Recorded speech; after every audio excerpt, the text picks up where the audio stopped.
Love Ki Ghanti 1. You can't decide when it rings. Written by Mr. Deepak Satya. Chapter 65. The Mistake of Humans. Babita had left the house alone.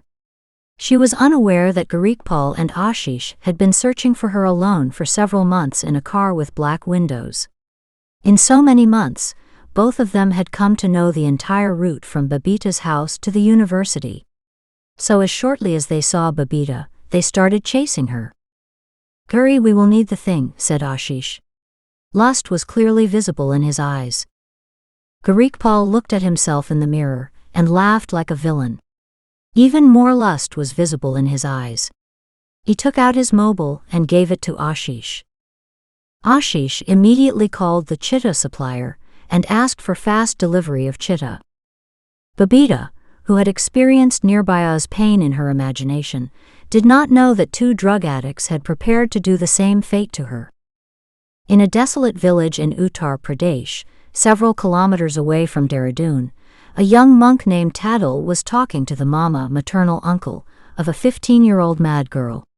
This desolate village was built on the edge of a city. The girl's name was Punya, and Mama's name was Jagatram. Everyone called Punya a mad, while Jagatram was called Jagat Mama or Mama. By the way, Punya was Jagatram's real niece. Punya was sitting on the ground in torn and dirty clothes. She was tied with a chain by her family members. The family was standing about 50 meters away, while Tadal and Jagatram were standing 10 feet away from Punya. "Did you know that we are all blessed with a boon of desire by Mother Nature?" Tadal asked Jagatram. He immediately denied that he had no knowledge of any such boon. "Do you mean to say that whatever we wish comes true?" Jagatram asked mockingly. "Yes, sir," Tadal replied. "Even our Guruji never told us this," Jagatram said with surprise. "Many humans do not know that they have been blessed with a boon of desire by Mother Nature.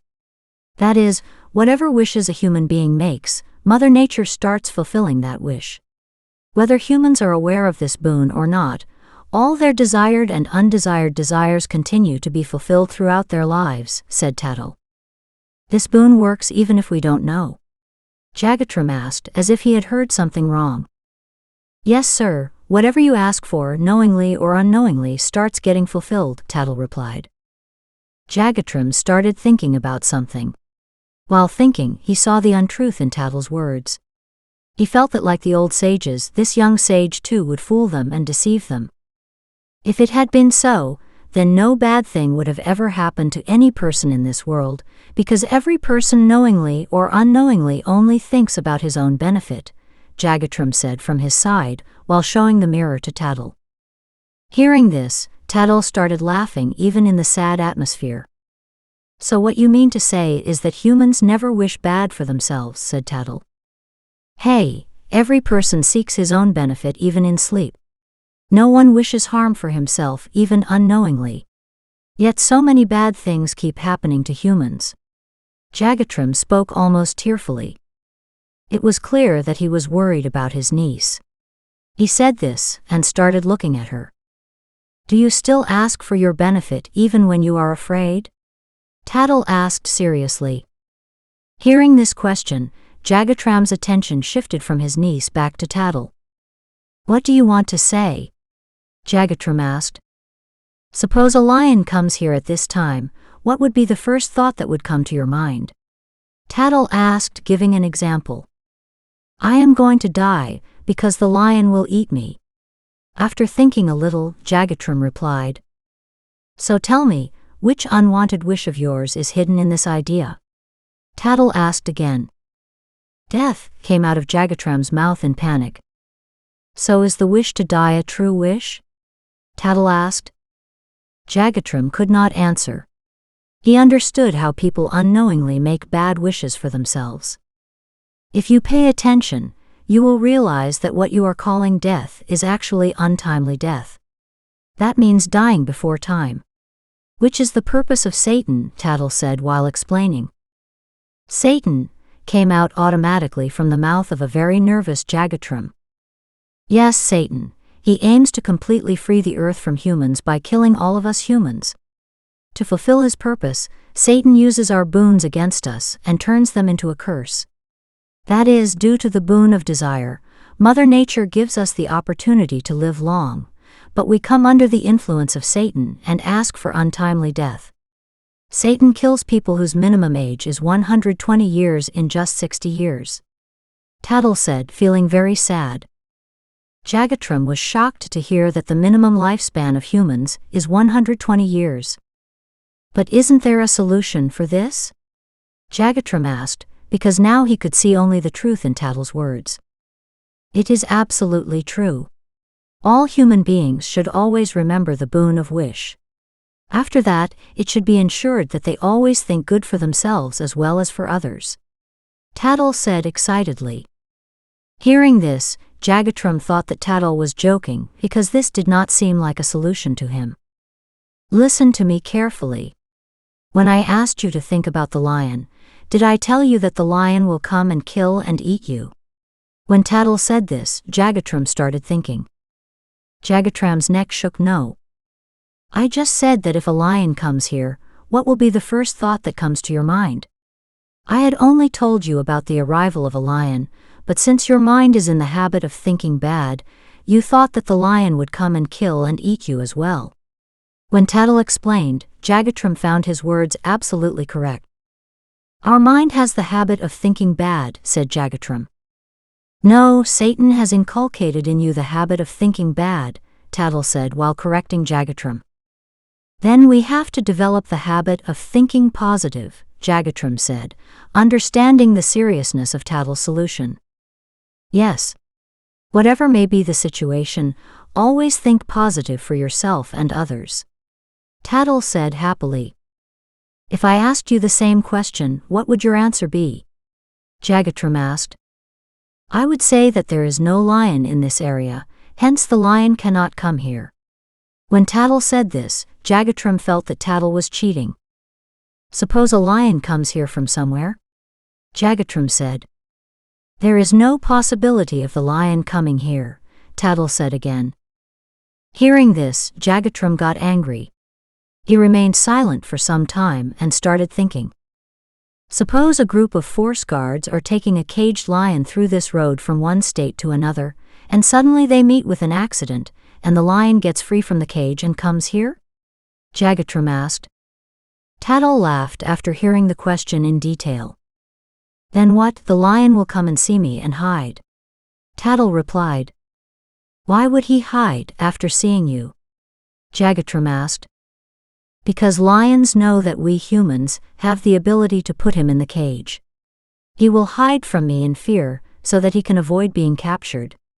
Tatl replied. Hey, he will run to eat as momentarily as he sees you, Jagatram said irritably. Sir, I am not food for the lion that he will come to eat me, Tatl replied. Jagatram felt how stubborn Tatl was, while Tatl was giving him an example of asking the good in every situation. Suppose a lion attacks you. Jagatram asked again. The lion cannot do this, because neither will I give him any tension by hunting him, nor am I the lion's prey. Tatl immediately replied. Jagatram felt sad and accepted defeat. What happened? Questions over? Tatl asked while enjoying Jagatram's condition. Hey, you are a top-class stubborn person, you are not even thinking according to the imaginary incident told by me, Jagatram said irritably. So why didn't you show this same stubbornness? Why did you ask so worst for yourself without any reason just because I asked you? You could have said that I would not imagine such a bad thing, said Tatl. Hearing this, Jagatram's mouth fell open. He understood that Tatl remained adamant that only good would always happen to him, whereas Jagatram had immediately imagined bad things for himself. In that imagination, he had made a wish in which he would meet the lion, and the lion would also give him untimely death. Answer me, you had come to me for the treatment of your niece. There was not even the slightest thought in your mind about meeting a lion. But when I said that if a lion comes here at this time, then you brought the thought of a lion in your mind, then getting scared by that thought, what did you ask for? Tattle asked. Death, no untimely death, Jagatram said, understanding. Absolutely right. Till a few moments ago you had no desire to become a lion's prey, but within a few moments you wished for that, Tattle said. But I did it as per your request. Saying this, Jagatram reminded Tattle that Tattle was the reason for his evil desire. This is what should not be done. No matter what anyone says in this world, you have to think good for yourself every time. Taking the example of this incident, first of all, you should not have believed that the lion was coming. If you had to accept it, you would think that neither am I the lion's prey, nor am I going to attack the lion. That's why the lion will come and go. That is, do not ask for wrong for yourself under any circumstances, Tattle said while explaining his actions. Jagatram's eyes got big while thinking. I wish everyone knew these things, said Jagatram. To prevent everyone from knowing these things, Satan keeps most of the people illiterate. He keeps them entangled in such useless things which have nothing to do with their life. Tattle explained deeply. Jagatram remembered how he was crazy about cricket matches, even though he did not get anything from cricket matches. Is there anything else to take care of? Jagatram asked. Yes, the first power of Satan is to prevent humans from knowing how to use the boon of free will properly. His second power is his fear of humans. Think about it and tell me, if a lion actually comes and you feel really scared, then what would the human mind ask again and again in that situation of real fear? Tattle asked. Untimely death, Jagatram immediately replied. Now think about what a nervous person, an anxious person, a distressed person would ask for? Tattle asked. They always ask for bad things for themselves, Jagatram replied deftly because he understood the concept. Satan takes advantage of this mistake of humans. Through his slaves, he keeps creating such conditions around humans in which humans are surrounded by bad thoughts like fear, panic, trouble, and worry. In such a situation, people always wish bad things for themselves, and Mother Nature has to fulfill their wish even if she does not want to. Saying this, Tattle looked at Punya. Do you mean? When it came out of Jagatram's mouth, Tattle nodded yes. Satan first spread stories of ghosts to this girl. At the age of 10, she was told that a female ghost had driven a girl mad. When she turned 12, she forgot that story, but it remained safe in the ark of her mind. Then this girl got menstruation for the first time. Along with pain and suffering, she started being troubled by all kinds of worries. No one gave her the correct information that this is not her fault, but this is the natural cycle. Tattle had just said this much when Jagatram interrupted him. No, Sadhu Maharaja, my wife had informed her, Jagatram said, interrupting Tattle. That's not called information. Giving information means giving a person correct information about her body, so that her brain understands that information and at the right time extracts those fluids which make a person feel good. Saying this, Tattle stared at Jagatram's wife. Here Tattle was talking about those hormones that give happiness and courage to humans. Mommy, aunt, also got nervous, and so did the women standing with her. They did not know why the young monk standing at a distance was staring at them. Your wife told this girl that as long as you remain in this condition you will not worship. This girl was not allowed to sit in the yagya that was held in your house. Imagine how disgusted this girl must have felt with herself. How much mental trauma the guilt over a crime she had not committed must have caused her.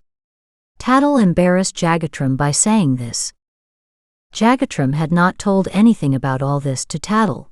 It is not known how Tattle came to know about this.